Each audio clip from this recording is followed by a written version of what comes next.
What's going on, man? Welcome back to the basement. I'm Ron, and today we're going to be getting into wide receiver rankings. And instead of me just kind of listing through 1 through 36, we're going to make it a little bit more fun where we're going to go and do this on a tier list, tier maker, whatever you want to call it. As you guys can see on the screen, we're going to be doing my wide receiver tiers because I think that's what really matters is these tier rankings where it's not so much player A versus player B, it's this whole cohort of players. There's a big tier gap between that next group of players. So we're going to go over how I see these tiers shaking out. Now, if you want to use these for your actual fantasy football drafts, I know a lot of you guys have your drafts coming up. If you want to go out there and dominate your home league, your high stakes leagues, whatever you want to call it, my tiers are available on patreon.com/Ron Stewart. It'll be in the description. It'll be down below in the comments. And there's a bunch of stuff on there. I have my top 250 for Superflex for 1QB. It has all of my tiers, and it even has a spot on Discord that's exclusive to only Patreon members where you can ask me directly for fantasy advice. I can look at your team, trade advice, waiver wire, start sit, all of that and more for literally $5. It is the best deal in all of fantasy football. So if you want to get access to all of that good stuff, make sure you go down below, subscribe, leave a like, go to the description, check out patreon.com/Ron Stewart. Let's get into this video. Let's not waste any more time. Let's go. Don't let the juice spill pop, blue pill pop till you feel good enough to pop the pop bitch in the Blue Hills yacht. That one. Drown in the juice, nigga. 100 proof get found in the youth, nigga. Stop with all the trying to introduce. All right, so let's get straight into it. We got tier S, the S tier up top, the absolute beauties in fantasy football. And you guys know this is going to be a fun little episode video for me because I love the wide receivers. Wide receivers are my bread and butter. I love the prospects of them, scouting wide receivers. I love drafting them. You guys know I'm a 0RB wide receiver lover. So, of course, we have Davante Adams, first wide receiver in the S tier. And that's obviously not anybody's surprise. But I also want to give you guys a nice little fact here. I don't think a lot of people really understand this. Minimum 10 games played. Davante Adams was the flex one in points per game over Dalvin Cook, over Alvin Kamara in PPR points per game with minimum 10 games played. He was the number one player in fantasy football. But all the guys out there in the mainstream are going to tell you, wide receivers don't matter. Running backs give you that huge edge. No, Davante Adams was crazy. He's going to have a 30% target share. This will be a great team. He's going to have that last dance with Aaron Rodgers. Davante Adams, lock and load, wide receiver 1. At 2, we have Stefon Diggs in the S tier. And this is because in PPR leagues, he is a target hog. He led the league in targets last year. He was second. This is going to be his second year on a high-powered offense on the Bills. He already led the league in targets. We know from Odell Beckham, or Odell Beckham's a bad example, but we know from Odell Beckham. But usually wide receivers start slow with their new team after a contract. But Stefon Diggs went crazy, and he could even be better in a second year in that system. He really didn't start to click with Josh Allen until the back half of the season. And some guys I really respect have him as like their wide receiver 1 in PPR. There's a chance that Stefon Diggs is now hitting this like late career resurgence, or not even resurgence, but just like truly hitting what we thought he could be early on in his career. And he could have like an Antonio Brown type career trajectory. And we're splitting hairs here in this tier because Tyreek Hill really doesn't deserve, like, wide receiver 3 feels low for Tyreek Hill. And these are all guys last year that had 20 points per game or more. And that's what we're really targeting with these wide receivers, because wide receiver, after people want to say wide receiver is super deep, and it is deep, but the ones at the top really matter. The average top 6 wide receiver last year averaged 20 points per game. The same difference from an average top 6 wide receiver to Tyler Lockett at a wide receiver 12, that was 6 spots. That same point differential is the same from average top 6 to Tyler Lockett, from Tyler Lockett all the way to Tyler Boyd at wide receiver 37. So wide receiver drops off after those top 6, but you want to take a stab at one of these guys so you can have a top 3, top 6 wide receiver that can score 20 points per game. Because that will, as much as people don't want to say that wide receivers matter, that will matter if you can have a wide receiver that scores 20 points per game. And wide receiver is a very volatile position. A lot of these guys at the top end are stable every week. A lot of the wide receivers you're getting later on, they're not consistent. I covered that on a video where consistency is a myth, especially at wide receiver. None of the wide receivers at the top, or in general, are consistent, even like, top 12, top 24, outside of like the top 3, 4, 5. And Tyreek Hill, let's actually talk about Tyreek Hill now. He had a 23% target share last year, and that's what has me off of him. Not even off of him, but just as the wide receiver 3. And it's because he doesn't have a lot of volume, and he gets there on yards and touchdowns. And that's fine in an offense that he's in. But what gets me excited about Tyreek Hill is with Sammy Watkins gone, It's now Tyreek Hill and Travis Kelce. If they both absorb, Sammy Watkins targets and they kind of funnel things more through Tyreek Hill, if Tyreek Hill hit like a 27% target share, 27, 20, dude, if you let Tyreek Hill get a 29% target share, it'd be all over. He would be the wide receiver one. If you gave him the same amount of volume that you gave Davante Adams, Tyreek Hill would put up historic numbers. That's the only problem for Tyreek Hill. He also doesn't have that build of like a target hog. In tier 2, these are the guys that I think are very much in play for 20 points per game. Like I said, 20 points per game is what we're aiming for. And the first guy on this list is DeAndre Hopkins, and I truly do believe that if Kyler Murray stayed healthy, D-Hop is probably up here. He said he's averaged 20 points per game in 3 of his last 6 seasons. He was second in target share last year, and before Kyler Murray went down, he was killing it. And I'm not saying Kyler Murray went down, but he had like this like shoulder injury or whatever, and Kyler Murray was like the QB1 through like 9 to 10 weeks, and then once he got hurt, things kind of dropped off from there, and that hurt DeAndre Hopkins. Calvin Ridley is our next up wide receiver. He's like small and undersized. He's like 189 pounds soaking wet, and I've come to terms that that's fine. Not a big deal. I usually like these big guys because a lot of the guys that command the 20 points per game, outside of Tyreek Hill and Antonio Brown, historically have been, alpha type wide receiver builds, like the Davante Adams, the Julio Jones, DeAndre Hopkins, Keenan Allen, Michael Thomas. All these guys have similar builds, but I think Calvin really gets a pass. He's an elite route runner. He beat man at an 89th percentile last year. He was beating double teams at a 90.5% success rate, just absolutely making people look silly. And he averaged 20 points per game in splits without Julio last year. You add Arthur Smith into that offense. Arthur Smith is a offensive guru, so I'm excited about that because I think that Julio Jones leaving opens a lot of things up for Calvin Ridley. Pitts is there, but Pitts is not going to command nearly the same amount of targets as a Julio Jones. Then we have A.J. Brown, and all I got to say about A.J. Brown is just bet on the talent. I don't want to bet against A.J. Brown ever. I want to have A.J. Brown on a lot of teams this year. He is a very talented wide receiver. You could make the case that he is, from a talent level, he deserves to be up here. And I don't think that that's crazy to say. He was second in yards per route run last year. The last 2 seasons he's been top 2 in yards per route run. He's insanely efficient. You have to understand that he has put up wide receiver 1 numbers on a low passing volume offense. And he commands targets. He has a very good target per route run. He has very good yards per route run. That's why that's the 2 components of yards per route run is yards per target and target per route run. So he commands targets, and he's also very efficient with the targets that he commands. So he's winning in numerous ways. He's a yak monster. He just is a wide receiver that I want on my team. And the problem is that he would probably be my wide receiver 4 or 5. He'd maybe be in front of Calvin Ridley if Julio didn't come in, because Julio doesn't hurt A.J. Brown's median outcome, but in terms of his ceiling, A.J. Brown was in play for a 30% target share. Not anymore with Julio, but if he ever had like that 30% target share, it'd be over. Then we have DK, and the thing with him is that he had a top 6 year last year. People want to say, oh, he only runs slants and goes. He had a top 6 year last year on 2 routes. On 2 routes. And a year 2 player. These wide receivers, they grow. Wide receivers is a tough position. Running all those routes is tough. It's not Madden where you can just run a straight and you can run a post route. It's not Madden. Like the intricacies of route running is an art. And if DK Metcalf improves on that, Shane Waldron's offense utilizes him more in that area of the field where maybe it was just a shoddy thing, making him do slants and go routes.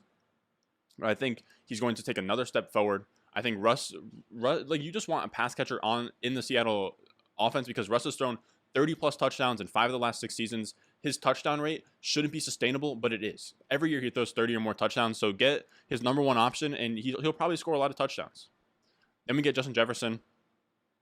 I think Justin Jefferson is our generation's or this generation's Odell Beckham Jr. He had 88 catches for 1,400 yards and 7 touchdowns as a rookie. We know that a sophomore jump happens. Remember, DK Metcalf and A.J. Brown, the 2 guys I just listed, they weren't that good as rookies. I mean, like they were good, but they weren't Justin Jefferson good, is what I'm saying. That was probably a bad way to say that. But they didn't have 1,400 yards and 88 catches as rookies. They hovered around 100 targets, maybe 1,000 yards.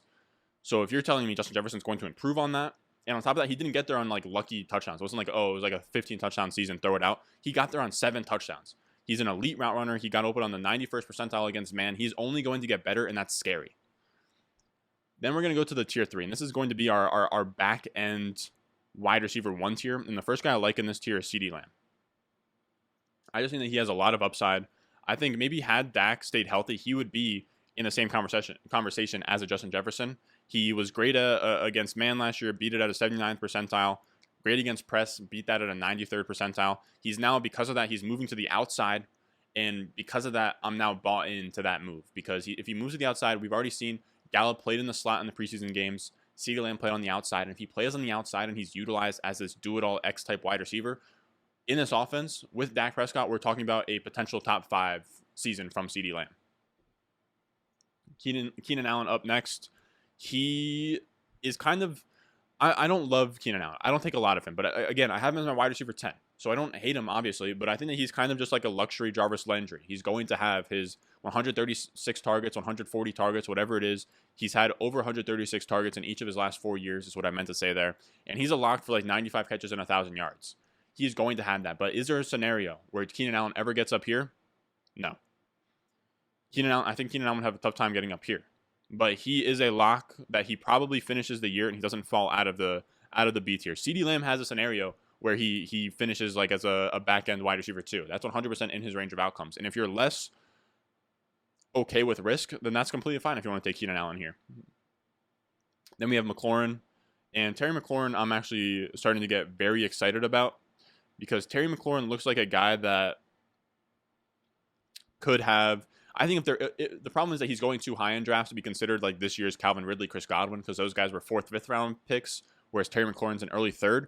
But I think he will be that next Calvin Ridley Godwin type guy where he ascends up, gets like borderline like 18 to 20 points per game, because he's such a stud, man. He's such a stud, and he could be in this DK Metcalf, AJ Brown range if he just had decent quarterback play, if he had a Tannehill, if he had Russell Wilson.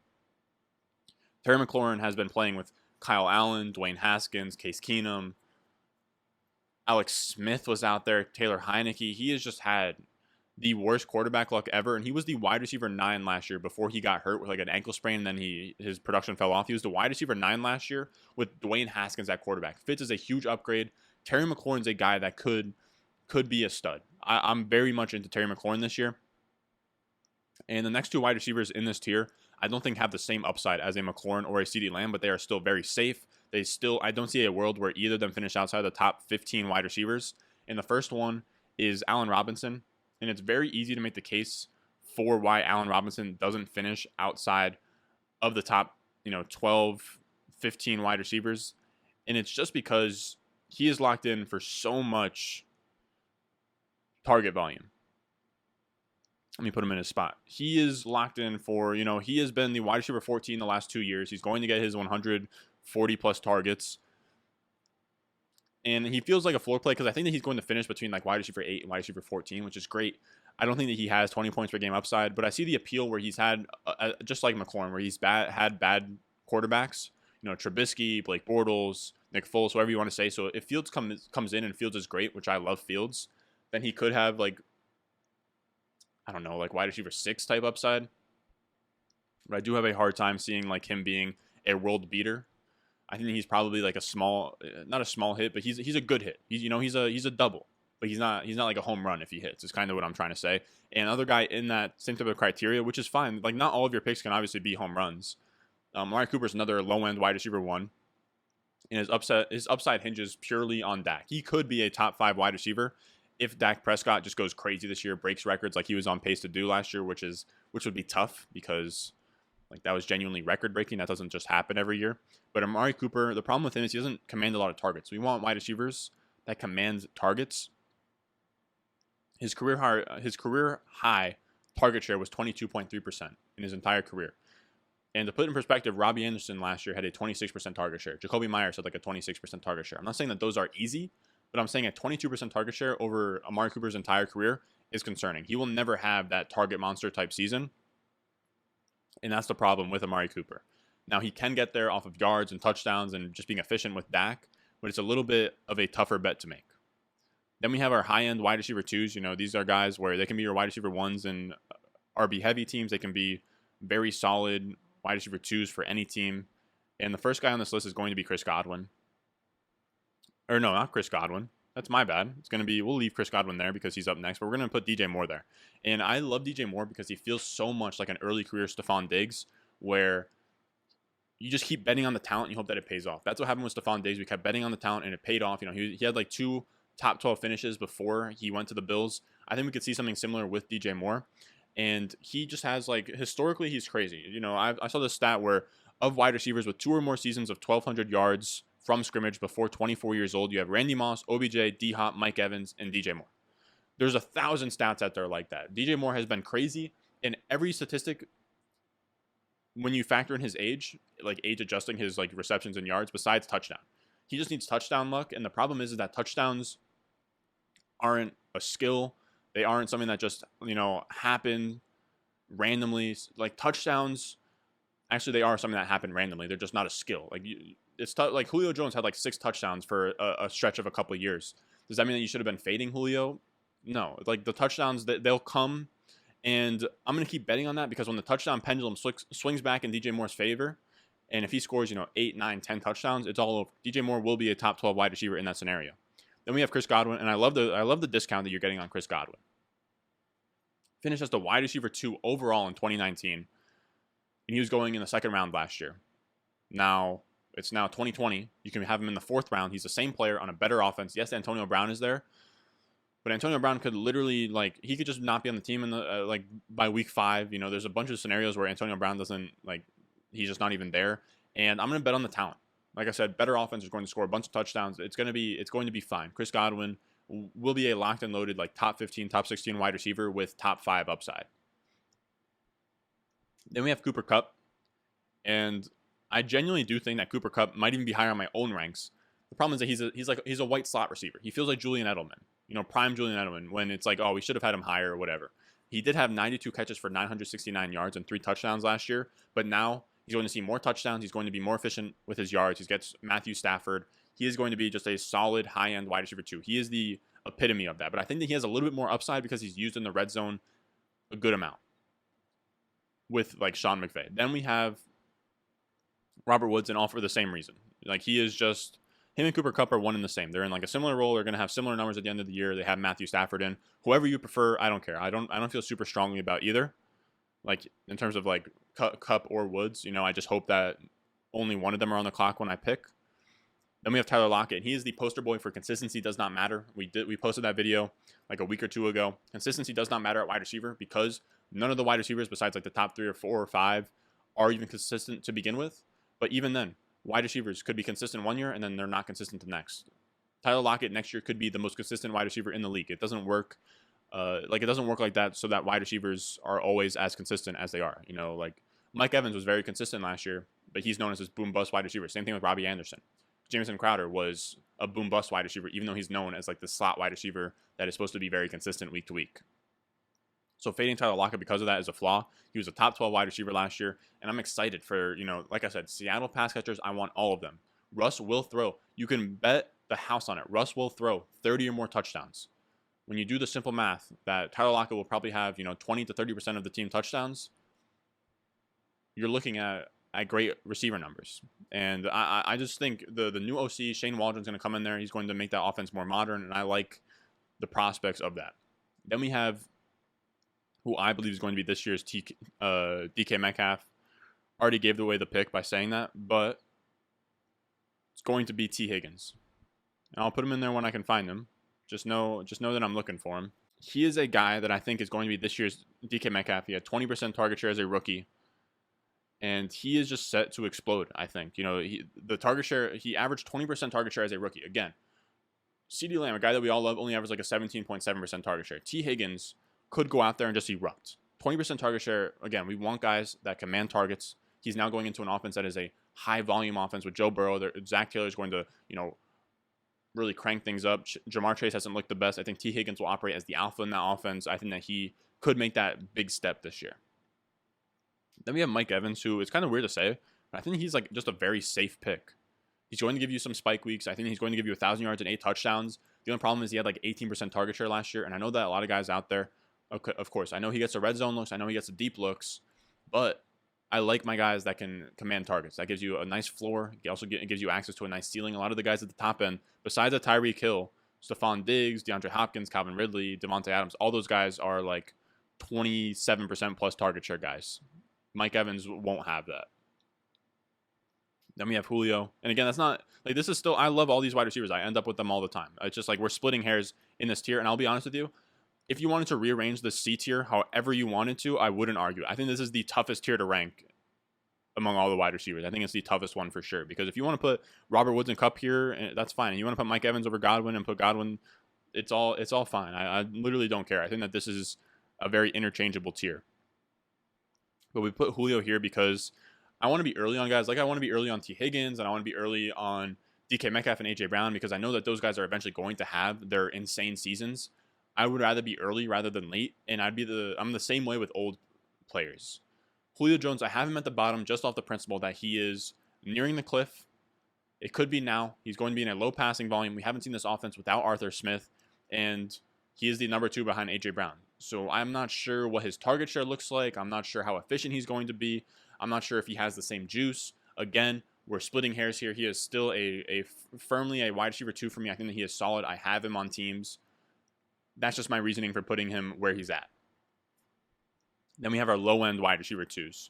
And first up on that list is I love this tier. I'm aiming for this tier like the back end of the 4th and like most of the 5th round is where I'm aiming for these guys. But Ayuk, this is a special talent. This is a guy that has OBJ type qualities to him. He is this explosive athlete who you can give him a slant across the middle and he could take that to the crib. And not only that, but he's a legitimate talented wide receiver. As much as people don't understand that, he came out of school where it was like, oh, he's like kind of raw. He's not a legit wide receiver. He is. He beats man in an 88th percentile. He runs all the routes very well. And he's on this trajectory where I want to bet on him. I want to bet on him because I think that we could be seeing a guy where you wish you had Brandon Ayuk. And not only that, I know that Kittle is there. I know that Debo is there, and that's what scares people off. I think Ayuk is so good. You guys are gonna hate me for this, but I think Ayuk is so good that he could command more targets than George Kittle. That's what Ayuk's upside looks like. Then we have Claypool, and I love Claypool. I think that if T. Higgins is this year's DK Metcalf, I think that Claypool is this year's AJ Brown. Maybe you could flip them in terms of like ADP, but I think that they will be the two that really go off. Claypool has that insane upside that I'm looking for. He's 6'4", 238, runs a crazy 40-yard dash, so he has that touchdown scoring. He's going to be targeted in the red zone. I think he's going to be a very strong fantasy pick this year. And we're looking at a guy that led all rookies in targets per out run. So he commands targets at a higher rate than even Justin Jefferson and all those guys that played very well. So that's really scary. Then you have Deontay Johnson, who is also very good at commanding targets. He was top 5 in targets per out run. He feels like a young Keenan Allen. He's very good at route running. I don't think that he has top 5, top 6 upside, but he will get his. He's going to get his targets. He's going to find his role. I just have a hard time seeing what that ceiling looks like. He feels more like Jarvis Landry, like somewhere between Jarvis Landry and Keenan Allen, but I still think that he has his place in fantasy. Then we have Jamar Chase, who I love in this tier as well. And I'm only putting him down because I'm starting to kind of be a little bit hesitant pulling the trigger on him. I don't know if I'd want him as my, I'd prefer him in the flex, and I prefer these 3 wide receivers over him. But Jamar Chase, a guy, I also want to have some exposure to him because he's a top 5 draft pick. He is the best prospect I've seen since Amari Cooper, Julio Jones. He's having some early struggles in preseason is the problem here. I still have him in a spot where I have no problem taking him. I think that he has some crazy upside. He was better than Justin Jefferson at LSU at a year younger. We could easily, if Jamar Chase came out and he went as crazy as Justin Jefferson did last year, it wouldn't be that shocking to me. It really wouldn't. It would almost be like, yeah, that would make sense that the guy who was better in school than Justin Jefferson also came out in his first year and was just stupid. Then the last wide receiver in this tier is OBJ, and I truly do feel that OBJ is back. I think that OBJ is back. I really do. And I think, he beat man at a 91st percentile last year, and the problem is that he played really well, but they had the monsoon games, and Baker Mayfield wasn't caught up to speed with the offensive scheme, so they weren't passing at a high rate. OBJ gets hurt back end of the season. Kevin Stefanski cranked up the passing numbers. They started passing the ball a ton with Odell Beckham gone, even with just Jarvis Landry and Rashard Higgins. So we bring back Odell Beckham. He is now the old Odell Beckham because he was beating man at 91st percentile. He still has that juice. And I truly do think that we are looking at a situation where OBJ has a couple down years. Randy Moss had a couple down years between the Vikings and the Patriots. He had those years with the Raiders. I think that this is just kind of, OBJ's down years. And I truly would be shocked if OBJ does not have a top 5 season by the time it's all said and done. Then we have our high-end wide receiver threes, and I don't love this tier at all. I kind of try to wait on it. And the first guy we're going to mention here is going to be Adam Thielen, and Adam Thielen's a guy that I've been staying away from all draft season. He's kind of just propped up by 14 touchdowns last year. That's not going to happen again. He had 6 the prior year. He had 9 before that. He will not have double-digit touchdowns. He will not have the same target share he had last year. Justin Jefferson is going to eat it all. He's going to command more targets, more red zone targets. Justin Jefferson is going to supplant Adam Thielen. Adam Thielen is getting up there in age. I'm just not very interested in it. If I could draft him where I have him right now, I would. But he's going in a range where I'll never get him. Then we also have Robbie Anderson, who I'm starting to come around on. He had a 26% target share last year. I love him as like a safe wide receiver 3, and he has upside. We know he can have boom weeks. We know that he was just touchdowns away last year from being like a top 15 wide receiver. So if Darnold is any kind of upgrade to Teddy Bridgewater, which he probably isn't, but there is like that path to upside, Robbie could be like a top 15 wide receiver. If he just scored like 7 or 8 touchdowns last year, he would have been a top 15 wide receiver. Then we have Courtland Sutton. And Sutton is a guy that I want to bet on because he had 72 catches, 1,000 yards, and 6 touchdowns in 2019. Then he goes down in 2020. But we're looking at a legit alpha wide receiver who looked good in college. Now you have Teddy Bridgewater. And I think that Teddy Bridgewater is going to kind of have the situation where he has DJ Moore and he has Robbie Anderson. And, DJ Moore and Robbie Anderson is Courtland Sutton and Jerry Jeudy. I think both of these guys are very strong bets. I have Sutton just ahead because I do think that he is the alpha in this offense. I think that I loved what I saw from him in his second year. But if you want to have Jeudy ahead of Sutton, I really couldn't blame you for it because I am a believer in that year 2 jump. And I think Jeudy could be that guy. He's an elite route runner. He beat man at an 87th percentile, 113 targets last year. He earns targets. He runs pretty routes. He could also erupt in year 2. And there's going to be a couple of, only other year 2 in here is going to be Laviska Shenault. And I've been all over Laviska Shenault all offseason. 6'1", 227, rocked up, looks like A.J. Brown. And this is not some gadget player. I'm telling you, his upside is like alpha wide receiver, could be A.J. Brown, DK Metcalf type guy. Or maybe not DK Metcalf. He can't run that fast. He can't run a 4.31. But I'm also not a huge believer in Marvin Jones and DJ Chark. I don't think that either of those guys are huge threats. I don't think either of those guys have wide receiver 1 upside. I think Laviska Shenault, he could go crazy this year because I think he's going to get involved in the gadget plays. He's going to get involved. They could start putting him in the slot now because ETN won't be there. I think that there's a lot of opportunity and a lot of paths where Laviska Shenault could go crazy. This is also a team I expect to lose a lot of games. And if Trevor Lawrence is as good as we think he is, if he comes out here as like a Andrew Luck type year 1, we could look at Laviska Shenault as a top 24, top 15 type guy. Kenny Golladay next up. I don't love Kenny Golladay because he just doesn't command targets at a high rate. Like that's what I'm looking for. And his career high target share is 22%, kind of like an Amari Cooper situation, but he's on a worse offense. And when you're looking at a guy like Kenny Golladay, his entire appeal is touchdown upside. He scores a lot of touchdowns, but this isn't a team that's going to score a lot of touchdowns. I think Daniel Jones had like 12 touchdowns, 11 touchdowns last year. So it's tough for me to make that bet. And he's already dealing with like injuries. I'm just not very into Kenny Golladay. Next, we have Deebo Samuel. Deebo Samuel is like a very whatever pick to me. He was great as a rookie, and he was on a trajectory. People forget, as a rookie, he was really good on that Super Bowl run that the Niners had. He was like in the same breath as an A.J. Brown. A.J. Brown was like a tier ahead, but Deebo Samuel was like that other wide receiver. Deebo Samuel, there was probably a time in Dynasty ADP where it was that rookie class. It was like A.J. Brown, Deebo Samuel, and then it was like Terry McLaurin and DK Metcalf. Deebo Samuel was that dude for a little bit. Problem is that injuries caught up to him. He's probably not going to stay healthy, but he has a role in that offense that is fantasy viable. He gets those rushing attempts. He gets like weird rushing touchdowns. He gets like the weird stuff. But there's a situation where if Ayuk and Kittle go down, then Deebo Samuel could be a top 24 guy. And I don't mind Deebo. Next, we have Michael Gallup, who is like genuinely a very talented wide receiver.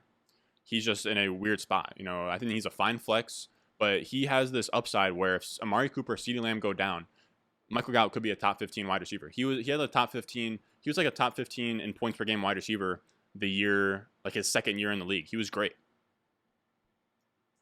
Then we're looking at Tyler Boyd, who is like, this is, just like Jarvis Landry type stuff, but that's fine. Like in this range, that's fine. I don't love the low upside. He's a floor play, but he has been a top 20 to 36 wide receiver the last 3 years. He's going to be in a great offense. And if T. Higgins or Chase was to go down, now we're kind of talking about like handcuff type wide receivers where if one of them goes down, Tyler Boyd could be great.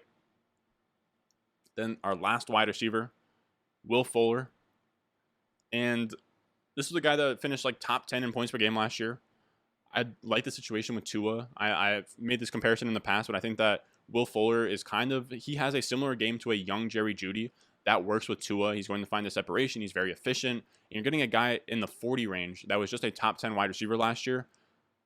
Even if Fuller isn't a top 10 guy, I think that he is closer to top 24 than he is like wide receiver 40. So I love his elite efficiency. I love his speed. I love his big playability. So I'm betting on Will Fuller. Even though he has like that 1 game suspension, it'll be fine. But that's going to be the final tier list. That's going to be it for today. Make sure that if you have any fantasy leagues coming up, any home leagues coming up, make sure check out the draft guide on patreon.com/Ron Stewart. And if you want to get practice in, if you want to draft against actual people with money on the line, not on like sleeper mocks or like Yahoo mocks where the whole league goes on auto and by pick 5 you're just drafting against computers, make sure you go on underdogfantasy.com. Go on there, use my promo code RON when you deposit $10 for a $25 bonus. So you can go on there, you can really get skin in the game and see what it's like to draft in these lobbies with people that actually have money on the line, because you can take that $10 plus the $25 you get from my promo code and go into like 7 $5 drafts and get experimental, man. You can try bimodal RB, zero RB, hero RB. You can try all these different things. So when you actually hop into your draft, because I know I have a lot of you guys out there that say, I have the 12th pick, I really want to try zero RB in my upcoming draft. If you have a home league coming up and you've never done zero RB before, please get the practice in on Underdog. Don't go in there and just raw dog your draft and try zero RB, because things are going to go wrong if you don't prepare in that kind of way. So make sure you go on underdogfantasy.com. And when you deposit, use promo code RON for a $25 bonus. That's going to do it for today. Make sure you go down below, subscribe, leave a like. Let me know if I left somebody off that you have an issue with, or if you don't agree with one of my rankings. What's a little bit egregious? I guess CeeDee Lamb's a little bit high. DJ Moore is a little bit high. I don't know, man. Let me know what you guys' thoughts is on this. This is going to be the last tier list video. We're going to get into some like must-own running backs, some must-own wide receivers. We're going to get into like the nitty-gritty stuff here on the home stretch of the season.